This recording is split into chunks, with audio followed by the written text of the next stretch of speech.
Shalom, Bapak Ibu yang dikasihi oleh Tuhan, bagaimana kabarnya? Saya percaya kita hidup di hari-hari yang tidak mudah pada saat ini. Ada banyak pergumulan, ada banyak persoalan, ada banyak tantangan yang sedang kita hadapi hari-hari ini.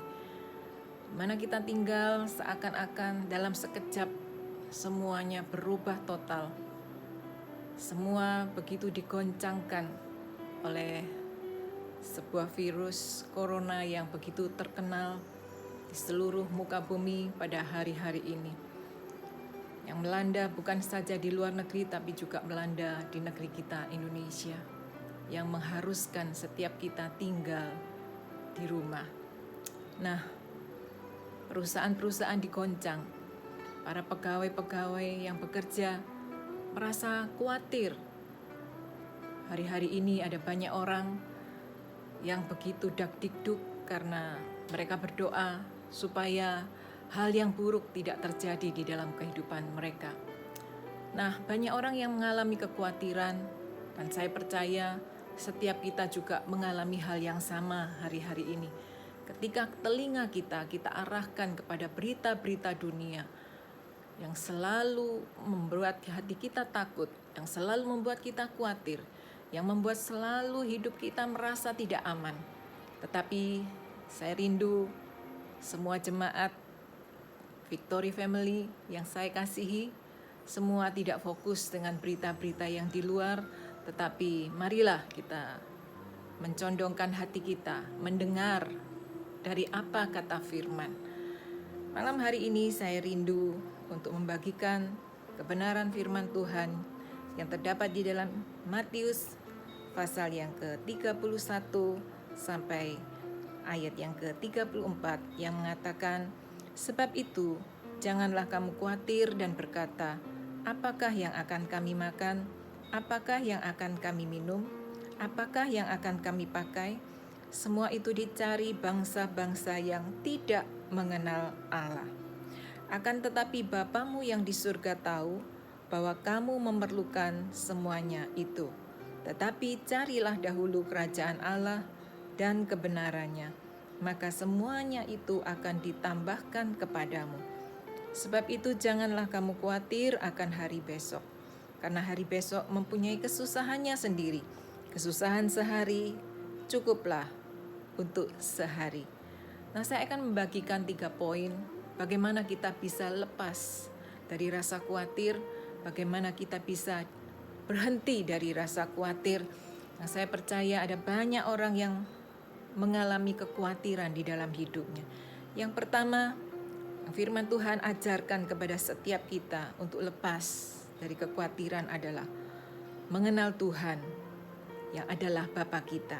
Ayat yang ke-32 berkata, "Semua itu dicari bangsa-bangsa yang tidak mengenal Allah, akan tetapi Bapamu yang di surga tahu bahwa kamu memerlukan semuanya itu." Jika kita memiliki hubungan yang dekat dengan Tuhan, kita tidak perlu lagi khawatir. Oleh sebab itu kita harus mengenal Tuhan lebih lagi.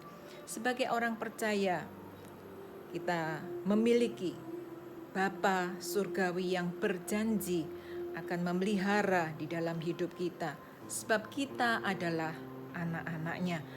Kalau apa yang Bapa punya, tentunya menjadi milik kita juga. Tidak ada bapa di dunia ini yang begitu egois, yang tega membiarkan anak-anaknya berada dalam kondisi kelaparan, yang berada dalam kondisi memerlukan segala sesuatu dan dibiarkan. Kita tahu bahwa Tuhan itu adalah Bapa kita. Dan ketika kita khawatir, Tuhan akan berkata, "Kamu adalah anakku.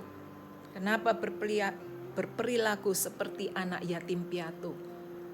Mengapa kita khawatir seakan-akan kita tidak memiliki Bapa yang sanggup memelihara di dalam kehidupan kita? Oleh sebab itu hari-hari ini biarlah kita memakai kesempatan ketika kita berada di dalam rumah kita mau pergunakan. Ketika kita tidak bisa lagi beribadah seperti biasa kita lakukan di dalam sebuah gereja, di dalam persekutuan doa, kita mau membangun hubungan kita secara pribadi dengan Tuhan, supaya kita mengenal lagi siapa Tuhan itu, siapakah sesungguhnya Allah yang kita sembah. Dia adalah Bapa kita, pemelihara di dalam kehidupan kita. Yang kedua, yang Tuhan ingin sampaikan adalah hiduplah sehari demi sehari. Di dalam ayat yang ke-34 di situ dikatakan, sebab itu janganlah kamu khawatir akan hari besok, karena hari besok mempunyai kesusahannya sendiri. Kesusahan sehari cukuplah untuk sehari. Memang baik merencanakan untuk masa depan kita. Semua harus direncanakan dengan baik, semua harus diatur sedemikian rupa. Tetapi pernahkah kita menyadari bahwa manusia itu sesungguhnya adalah makhluk yang sangat rapuh. Kita tidak pernah tahu apa yang akan terjadi pada 1 jam kemudian. Besok akan terjadi apa, 2 hari lagi akan terjadi apa. Kita tidak pernah tahu. Yang ada di dalam kekuasaan kita, yang ada di dalam genggaman kita adalah hari ini.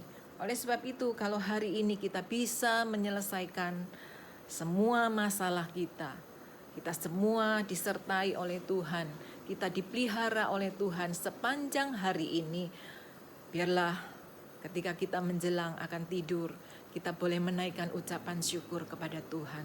Terima kasih Tuhan buat penyertaan-Mu yang begitu dahsyat sepanjang hari ini. Dan biarlah hari esok mempunyai kesusahannya sendiri. Tidak perlu kita khawatir, tidak perlu kita pikirkan berlebih-lebihan. Karena setiap hari kita mempunyai kesusahannya sendiri. Tuhan akan memberikan anugerah dan kekuatan yang dibutuhkan pada saat kita menjalaninya pada waktunya tiba nanti. Dan yang ketiga adalah kita mau percaya kepada pemeliharaan Tuhan. Di dalam 1 Petrus pasal yang ke-5 ayat yang ke-7 berkata, serahkanlah segala kekhawatiranmu kepadanya, sebab Ia yang memelihara kamu. Bagaimana kita bisa menyerahkan kekhawatiran kepada Tuhan? Kita tahu Tuhan adalah yang memelihara di dalam kehidupan kita. Bagaimana caranya supaya kita tahu bahwa Tuhan itu memelihara di dalam kehidupan kita? Salah satu caranya adalah membaca firman Tuhan. Kita pakai waktu kita, jangan kita habiskan dengan sia-sia. Kita belajar firman Tuhan, kita baca janji-janji Tuhan. Ketika kita mengerti janji-janji Tuhan di dalam firman Tuhan, kita akan merasa nyaman, kita akan merasa damai sejahtera, kita nggak perlu khawatir lagi. Seperti halnya polis asuransi untuk orang percaya. Ketika kita tahu apa saja yang akan ditanggung oleh asuransi tersebut, maka kita tidak perlu khawatir bagaimana biaya-biaya tentang kesehatan kita, bagaimana masa tua kita. Semuanya sudah tertulis di dalam Alkitab. Oleh sebab itu, baca firman Tuhan supaya kita mengenal, supaya kita mengerti janji-janji Tuhan. Dan saya percaya apa yang Tuhan janjikan itu pasti akan digenapi di dalam kehidupan kita. Cara yang lain selain baca firman Tuhan adalah kita berdoa. Jika kita bisa berdoa sebanyak apa yang kita khawatirkan, maka kita tidak perlu lagi khawatir. Akui di hadapan Tuhan, ya Tuhan aku khawatir, ya Tuhan aku takut, ya Tuhan aku memerlukan segala sesuatu keperluan hidupku.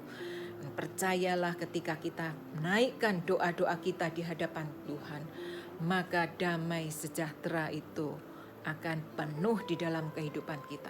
Lawan kata dari khawatir adalah damai sejahtera Allah.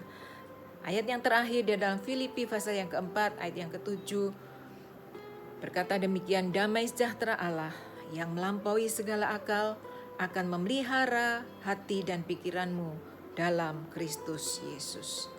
Damai sejahtera Allah yang akan menjadi bagian kita, yang akan mengusir segala ketakutan kita, yang akan menghalau kekhawatiran kita menghadapi hari-hari yang sangat sulit ini.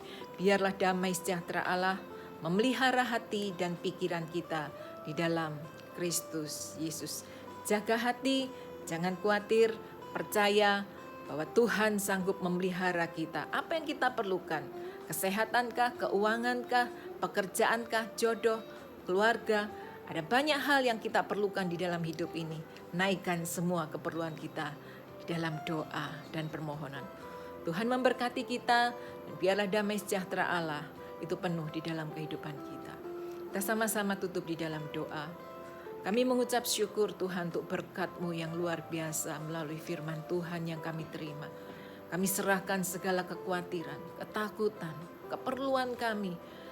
Kami percaya Bapa kami tidak akan meninggalkan kami. Bapa yang akan memelihara, akan memenuhi seluruh kebutuhan hidup kami. Dan kami percaya hidup kami akan dimenangkan. Hidup kami akan dibebaskan, dipelihara Tuhan, dilalukan dari masa-masa yang sukar pada hari-hari ini. Terima kasih Bapa, di dalam nama Tuhan Yesus. Kami sudah mengucap syukur dan kami sudah berdoa.